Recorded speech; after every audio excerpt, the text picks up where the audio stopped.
A gente vai continuar aqui na aula 17 falando sobre a nossa libertação das coisas que vêm das trevas, rompendo com as trevas. Essa é a aula 17 do nosso curso Vida Vitoriosa.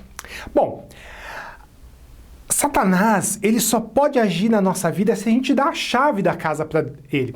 Pensa comigo, você tem uma propriedade, você tem uma casa, de repente você não tem uma casa própria, mas você alugou uma casa. A partir do momento, legalmente, aquela casa é tua, porque você está pagando por ela. Então nós podemos dizer que, mesmo não sendo tua propriedade, você tem o controle sobre essa casa enquanto você está com o seu aluguel em dia e está tudo ok. Se você tem uma casa própria, você sabe que quem manda na sua casa é você. E aí é que mora o perigo quando a gente pega a nossa chave e deixa a nossa chave por aí. Ou então quando a gente dá a chave para alguém que a gente não conhece, para alguém que está mal intencionado, por exemplo. A nossa vida é uma casa e nós podemos dar a nossa vida toda para Jesus. Aliás, tem uma musiquinha que eu canto desde a minha infância que é toque, toque, toque, alguém batendo a porta. Toque, toque, toque, alguém querendo entrar. É o mal querendo um espacinho. E aí a gente dizia, não, não, não. Aí a outra parte da música é toque, toque, toque, alguém me bate a porta. Toque, toque, toque, alguém querendo entrar. É Jesus querendo a casa toda. Sim, sim, sim. Lembrei da minha infância agora. E se você já é crente há algum tempo, você provavelmente cantou essa musiquinha também. Mas se você não cantou, você entendeu bem o recado. Jesus, ele quer a nossa vida por inteiro. Ele não quer só um cantinho da nossa vida. Ele quer a casa toda. Satanás, ele só quer um pedacinho. E é esse pedacinho que ele vai começar a minar até que a casa toda seja dele. Na verdade, ele não se contenta com pequenos espaços na nossa vida, não. Mas para entrar, ele só precisa de uma brecha. E uma dessas brechas é envolvimento com obras malignas. Quando você se dedica a coisas que a Bíblia diz para nós não fazermos, nos alerta para que nós nos afastemos dessas coisas, a gente está dando lugar ao diabo. Quando a gente pratica mentira, quando a gente pratica o pecado, mas também quando a gente se envolve com coisas que nós não deveríamos nos envolver. A Bíblia vai falar que nós não podemos, por exemplo, consultar os mortos. Se alguém vai e consulta os mortos, embora que aí seja um assunto muito mais abrangente, muito mais profundo, se os mortos podem se comunicar com seres humanos ou não, a gente não entra nessa questão agora. A gente entra na questão na necromancia, que é consultar os mortos, bruxaria, entre outras práticas que nós sabemos que não agrada a Deus e são portas de Satanás para entrar na vida das pessoas. Por que é que vocês não enfrentam, não entendem o que eu digo? É porque não querem ouvir a minha mensagem. Jesus dizendo para as pessoas isso. Vocês são filhos do diabo e querem fazer o que o pai de vocês quer.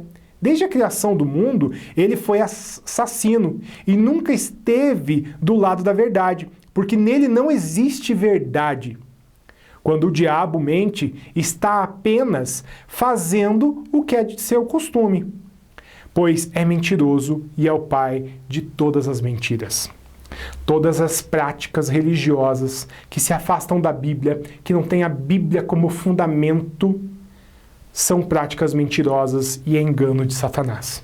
Seja uma religião, seja uma seita, seja um envolvimento com coisas ocultas, esoterismo, tantas coisas. Essas práticas te afastam de Deus e te aproximam do diabo. Por isso, tenha cuidado. Prática do pecado. Nós já falamos sobre isso e aqui eu quero repetir ainda mais. Quando o ser humano, ele pecou pela primeira vez, nós vemos isso em Gênesis capítulo 3, o capítulo todo fala dessa aproximação do homem flertando com o pecado e, por sua vez, flertando com o próprio diabo. Quando a gente vê isso, ele vai se afastando de Deus, ou rompe o relacionamento com Deus. Veja, o diabo engana, o diabo oferece situações para as pessoas se afastarem de Deus, e é esse o plano dele. 1 de João capítulo 3, 8 e 9, é aquele que pratica o pecado é do diabo. Por isso, eu te convido a se santificar. Santificação é afastar-se das coisas do diabo e se aproximar das coisas de Deus, ou se aproximar do próprio Deus. Por isso, rompa com o maligno a cada dia. Deixe da mentira, deixe da fofoca, deixe das coisas que te afastam de Deus e se aproxime dele. Bom, continuando, tem uma artimanha do diabo, tem uma estratégia que ele usa, que não é a possessão, é a opressão. E quando nós falamos de possessão, o diabo só pode tomar conta daquilo que não tem dono. Vamos voltar ao exemplo da casa?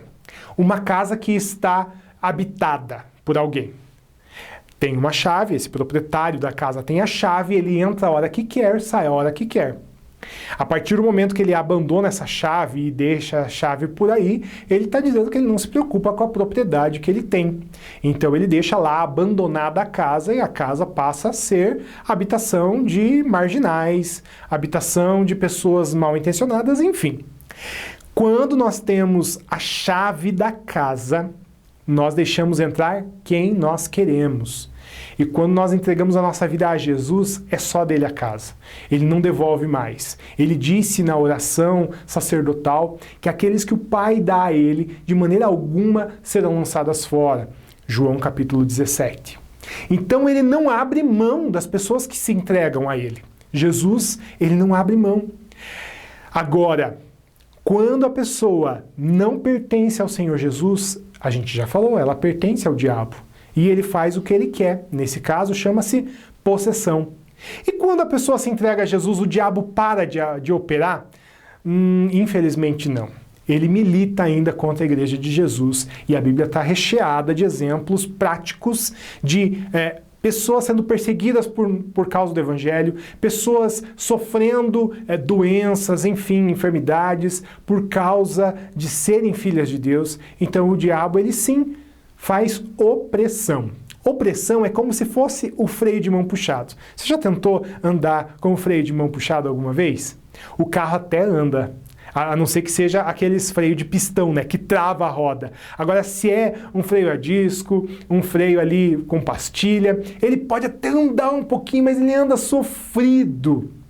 É assim a vida do crente que não rompe completamente com as coisas do diabo no seu dia a dia. Ele vai se aprisionando. Além disso, quando nós não percebemos ativamente que o diabo milita contra nós, a gente também deixa ele agir, porque ele vai nos oprimindo com doenças, com depressão, com tristeza, com amargura e raiz de amargura, falta de perdão, entre tantas coisas.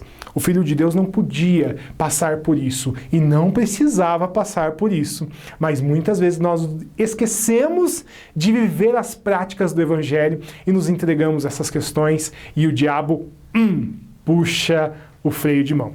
Por isso eu te desafio hoje mesmo a conscientemente impedir o diabo de puxar o freio de mão da sua vida e você precisa avançar, você precisa correr. A Bíblia fala que nós precisamos tomar como exemplo a águia, que voa muito alto. Correr, correr e não se fatigar, porque é o Espírito Santo que nos leva a fazer isso tudo. É Ele que nos fortalece, é Ele que nos dá direção, é Ele que nos dá vida. Por isso eu te convido hoje mesmo a romper de vez com o maligno e se aprofundar nas coisas de Deus. Doenças podem vir através da opressão, crises relacionais, e é isso que ele gosta. O diabo gosta de promover crise relacional mesmo. Crise conjugal, crise entre pais e filhos, crise na igreja. Quantas igrejas se dividem? Quantos movimentos acabam? Porque as pessoas, elas acabam desejando posições e acabam indo de encontro com questões administrativas, assim vai. São opressões que o diabo coloca na vida da igreja. Nós não podemos deixar que o diabo haja nesse sentido. E o pior de tudo acontece, que é o esfriamento espiritual. A partir do momento que a opressão ela começa a atuar fortemente na vida do crente, esse crente acaba perdendo a alegria da salvação.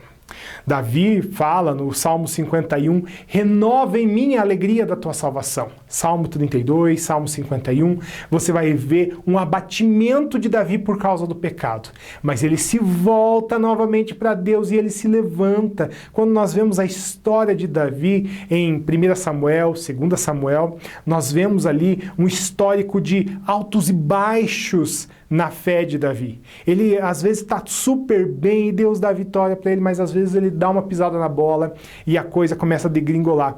Nesses momentos, Davi ele se arrepende dos seus pecados e se aproxima de Deus. Esse é o segredo do sucesso. Nós precisamos nos arrepender do pecado, deixar as coisas para trás e nos aproximar de Deus. Daqui a pouco a gente continua e você vai aprender muito mais a respeito de libertação e romper com as trevas. Até daqui a pouco.